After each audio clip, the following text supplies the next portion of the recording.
So class, today we are going to discuss chapter 5, how ecosystems work.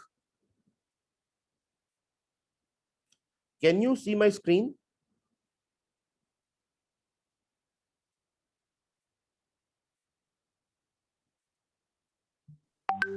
Anyone, can you see the chapter, how ecosystems work? जी sir. Okay, यहाँ ये मुझे identify नहीं कर. Fine, thank you. Okay, let's move on.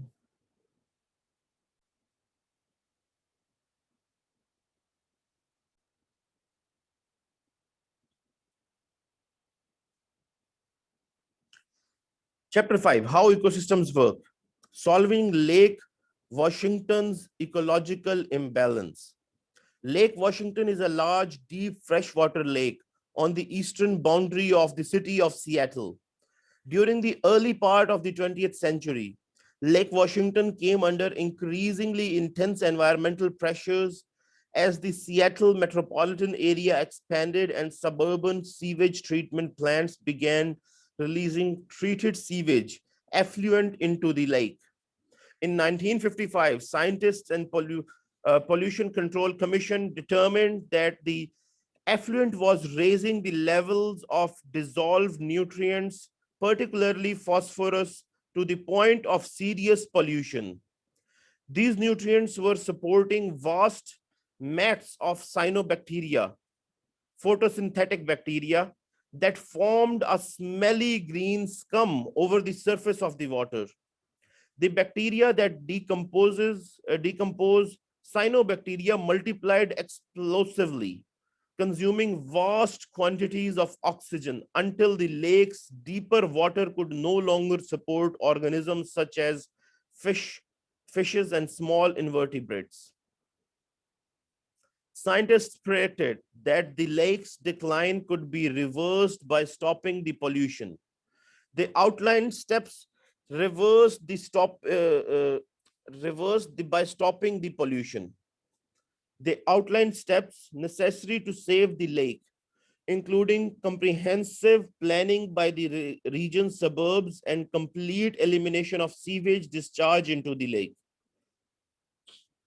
After initial defeats, the state legislature passed a bill aimed at controlling the lake's pollution. At the time, the bill provided for the most ambitious and most expensive pollution control project in the United States. Treated sewage was first diverted away from the lake in 1963, and the last sewage was diverted in 1963. The lake's condition began to improve. Water transparency returned to normal within a few years, and cyanobacteria eventually disappeared. By 1975, the lake was back to normal, and today the lake remains clear.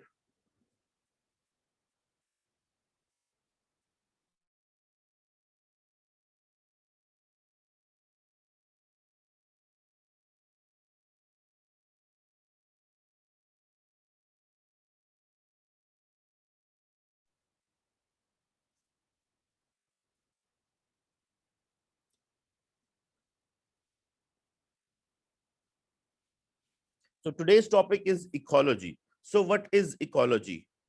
Ecology is the study of the interaction among organisms and between organisms and their abiotic environment. ठीक है, जो direct उनसे non living या physical environment है उसके साथ उसका link.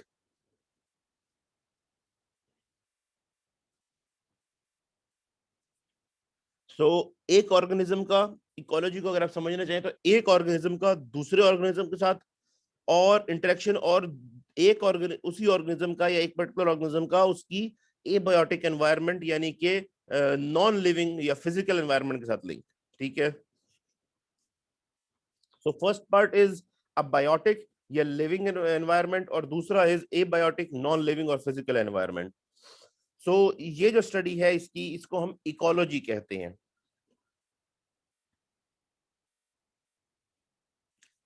सो ecology, इसको इन सिंपल वर्ड्स ये भी कहा जाता है, स्टडी ऑफ वंस हाउस, कि उसके साथ रहने वाले बाकी लोगों के साथ और उसके घर के सारे फिजिकल एनवायरनमेंट के साथ उसका क्या लिंक है, कैसे है वो एसोसिएटेड, किस तरह वो उसके साथ इंटरेक्ट करता है.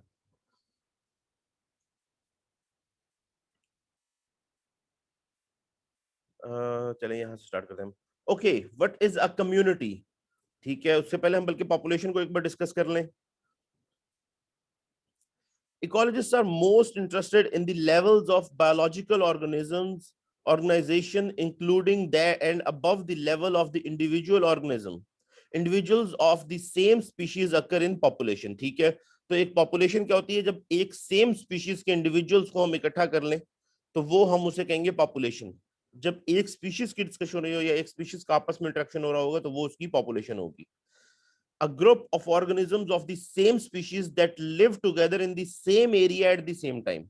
ठीक है, so for example एक पर्टिकुलर स्पीशीज के जितने लोग हैं जो एक पर्टिकुलर एरिया, एक स्पेसिफिक एरिया में एट अ गिवन टाइम रह रहे हो, वो उसकी पॉपुलेशन होती है. Then comes the landscape, a region that includes several interesting ecosystems. ठीक है, एक लैंडस्केप होती है जहां पर कई इंटरेस्टिंग इकोसिस्टम्स आपस में इंटरेक्ट. पहले से हम आपको इकोसिस्टम के बारे में डिस्कस कर लेते हैं और उससे पहले हम एक बार कम्युनिटीज को डिस्कस कर लेते हैं. Populations are organized into communities.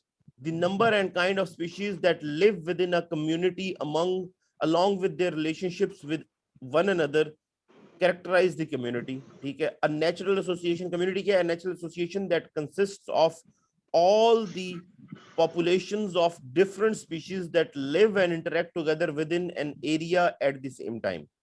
ठीक है, तो जो नेचुरल एसोसिएशन है ऑफ ऑल द पॉपुलेशंस जो डिफरेंट स्पीशीज की हैं जो एक एरिया में रह रही हैं और इंटरेक्ट कर रही हैं with in a particular time frame.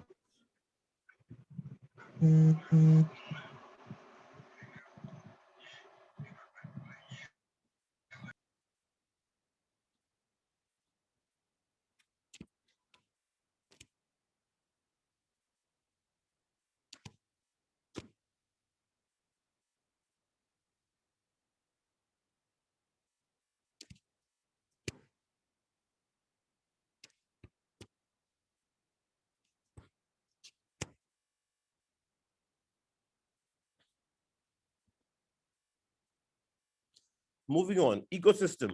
Okay, ecosystem is a more inclusive term that of than community. Okay, so ecosystem, a community and its physical environment. कि एक पर्टिकुलर कम्युनिटी और उसकी फिजिकल एनवायरनमेंट कैसी है. An ecosystem includes all the biotic interactions of a community as well as the interactions between organisms and their abiotic environment. ठीक है, तो all the biotic and their interaction between the abiotic environment, इसको हम ecosystem कहते हैं. Landscape हम already discuss कर चुके हैं कि लैंडस्केप इकोलॉजी इज अ सब discipline in ecology that studies ecological processes that operate over large areas. ठीक है, landscape ecology examines the connections among ecosystem found in a particular region. So a region that includes several interacting ecosystems उसे हम landscape कहते हैं. ये landscape ecology. For example, a landscape consisting of a forest ecosystem and a pond ecosystem located adjunct to the forest, ये एक landscape ecosystem हो जाएगा. You can see a tidal pool community in figure 5.1. Sea stars, starfish, and anemones cling to a rock above a tidal pool at low tide. You can see this. ये जो rock के साथ cling कर रहे हैं. Organisms in the tidal pool are adapted to life attached to rocks and to the conditions resulting from a changing tide. ठीक है ना, तो ये आप ए और बी के अंदर देख सकते हैं कि ये ऑर्गेनिजम्स जो हैं वो रॉक के साथ क्लिंग करते हैं और ये मतलब जब टाइड लो हो जाती है तब बाहर एयर के अंदर भी रह सकते हैं और हाई टाइड के अंदर नीचे वाटर में भी रह सकते हैं.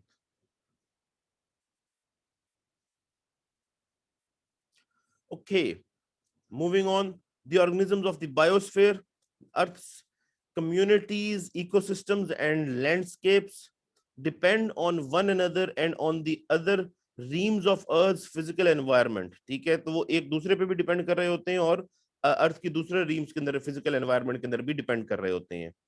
दी एटमॉस्फेयर, हाइड्रोस्फेयर, लिथोस्फेयर, इन सब के अंदर उनकी इंटरेक्शन हो रही होती है. So the biosphere, the layer of earth that contains all living organisms. ये अर्थ की पहली एटमॉस्फेयर की लेयर है जिसे हम कहते हैं बायोस्फेयर। इसके अंदर रहने वाले तमाम ऑर्गेनिज्म जो हैं ये अपने इकोसिस्टम्स और लैंडस्केप के अंदर आपस में कम्युनिकेट कर रहे होते हैं और आपस में एक दूसरे के ऊपर डिपेंड कर रहे होते हैं, और ये अर्थ की फिजिकल एनवायरनमेंट के ऊपर भी डिपेंड कर रहे होते हैं, यानी कि एटमॉस्फेयर, हाइड्रोस्फेयर, लिथोस्फेयर, इन सब के ऊपर भी इनका इंटरेक्शन हो रहा होता है। अब क्योंकि एटमॉस्फेयर को हम डिटेल में ऑलरेडी डिस्कस कर चुके हैं, मैं वीडियो भी शेयर कर चुका हूँ इसके ऊपर, सो मैं इसके अंदर बहुत डिटेल में नहीं जा रहा। However, मैं ये बता दूं, the atmosphere is the gaseous envelope surrounding Earth. The hydrosphere is the Earth's supply of water, liquid and frozen, fresh and salty, and the lithosphere is the soil and rock of Earth's crust. Ecologists who study the biosphere examine the global interrelationship among Earth's atmosphere, land, water, and organisms.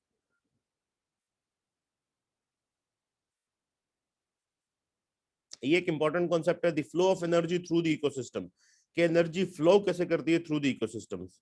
Energy is the capacity और ability to do work, ठीक है। तो energy को हम define कैसे करेंगे, capacity या ability to do work, कि किसी की कैपेसिटी या उसकी एबिलिटी काम करने की, इसे हम एनर्जी कहते हैं। Organisms require energy to grow, move, reproduce, and remain and repair and maintain and repair damaged tissue. Energy exists as stored energy called potential energy and as kinetic energy, the energy of motion, ठीक है। अब energy दो forms में होती है। अब इससे basically energy हमें चाहिए किस लिए, एनर्जी होती है कोई काम करने की एबिलिटी या कैपेसिटी। अब एनर्जी को जो है हम डिफरेंट पर्पसेस के लिए यूज करते हैं, ग्रो करने के लिए, चलने फिरने के लिए, रिप्रोड्यूस करने के लिए, मेंटेन और रिपेयर करने के लिए डैमेज टिश्यूज को। इस तरह से energy exist as stored energy, कि जो स्टोर्ड है जिसे हम कहते हैं पोटेंशियल एनर्जी, और एक एनर्जी है जो कि काइनेटिक फॉर्म के अंदर है। काइनेटिक एनर्जी जो है बेसिकली जो एनर्जी मोशन की फॉर्म के अंदर होती है, मूवमेंट की फॉर्म के अंदर होती है, कि मूव करने से जो एनर्जी प्रोड्यूस होती है।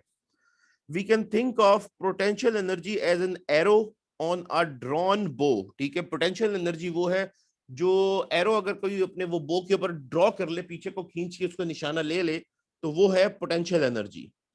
When the string is released, this potential energy is converted into kinetic energy as the motion of the bow propels the arrow.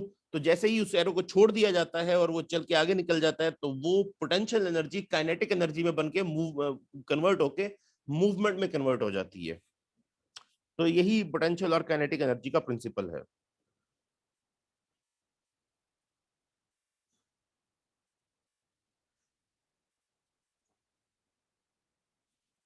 Similarly, the grass a bison eats has chemical potential energy, ठीक है। अब grass के अंदर chemical potential energy है, जो एक bison नाम के बाइसन जानवर है, बेसिकली टाइप है, आई डोंट नो आपने देखा हुआ है कभी कि नहीं। ये बेसिकली एक एनिमल की टाइप है, मतलब लाइक अ कैटल, लेकिन ये काफी नील गाय टाइप का कुछ होता है। ये बाइसन कैसे बोलूंगी, sort of a wild cow, ठीक है। ये अमेरिका में होता है। It has chemical potential energy, some of which is converted to kinetic energy and heat as the bison runs across the prairies, ठीक है। तो जहां वो फीड कर रहा था उन prairies के अंदर जो रन कर रहा होता है, तो वो जो एनर्जी केमिकल फूड से पोटेंशियल एनर्जी ले रहा होता है, वो कन्वर्ट हो जाती है काइनेटिक एनर्जी और हीट के अंदर, उसमें से कुछ energy. Thus energy changes from one form to another, ठीक है। अब आ जाते हैं, क्योंकि एनर्जी चेंज हो रही है from one form to another, तो इसके ऊपर लॉज आ जाते हैं फिजिक्स के, जिसके अंदर है first law and second law of thermodynamics, ठीक है।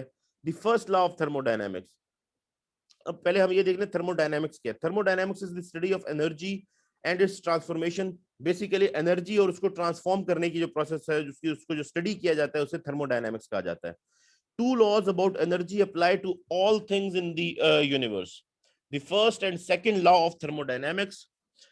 According to the first law of thermodynamics, an organism may utilize energy by converting it from one form to another, but the total energy content of the organism and its surroundings is always the same.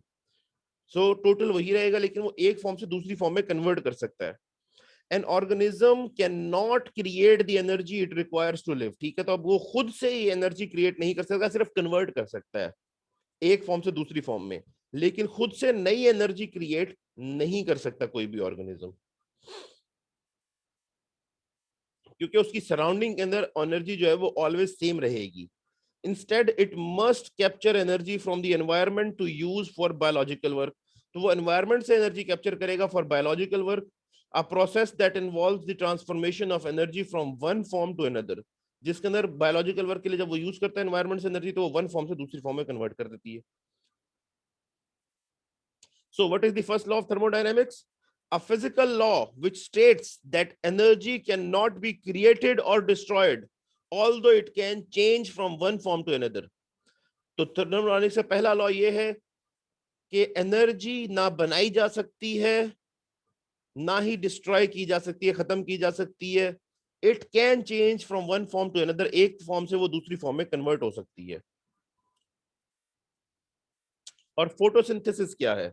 The biological process that captures light energy and transforms it into the chemical energy of organic molecules which are manufactured from carbon dioxide and water.